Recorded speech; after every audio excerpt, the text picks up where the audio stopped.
Hi, my name is Gretchen Brunza. I'm a middle school science teacher at Louisville Middle School in Louisville, Colorado. And here I'm going to share with you some tips that I have with absent students and how I organize my Google Classroom to best support them. So, first and foremost, in the beginning of the year, I go through strategies with students to understand what they need to do when they are absent. And so I actually explicitly go through what this means when they are absent with like a scavenger hunt. I also show kids where they can get extra handouts or extra progress trackers in my classroom. So, all that being said, everything that I do every day is posted to our Google Classroom. So you're going to see here I teach 6 sections, but this is one particular section of 7th grade that I'm going to share with you.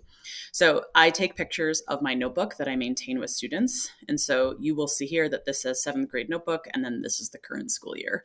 So when I do click on it, starting at the top, okay, you will actually see that every once a week, whatever, I take a picture of what my notebook looks like so that students actually know what we did in class if they were absent. This also triggers what they need to look for in our absence folders that I shared with you at the beginning. That way they know exactly what they're looking for. At the start of every day, I do want you to know we do what's called a daily recap. And so I'm going to share with you that the slides that OpenSciEd provides, I do modify. And I always start every day with what's called a recap slide. Same 2 questions every single day.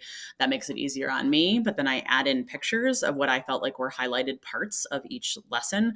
And then that way, the next day, as we summarize, students that were absent get a quick summary from the class, whether that's in pairs or as a group, and then we share out publicly as a whole class.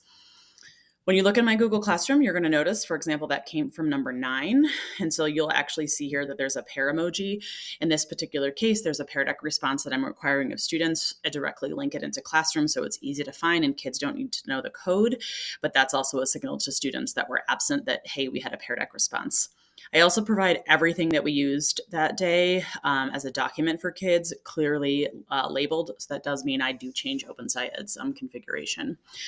So when you get here to number 10, which was the day after number 9, okay, I go in chronological order with the most recent at the top under my topic without giving away that this was a genetics unit yet. You'll see again that everything was posted there. You're going to see here on this particular day, we did have a progress tracker entry. And for students who are absent, I remind them, hey, this is the entry that we need to put in. But I also do provide for students a digital copy. And again, using emojis, this particular unit, we're focused on pink paper.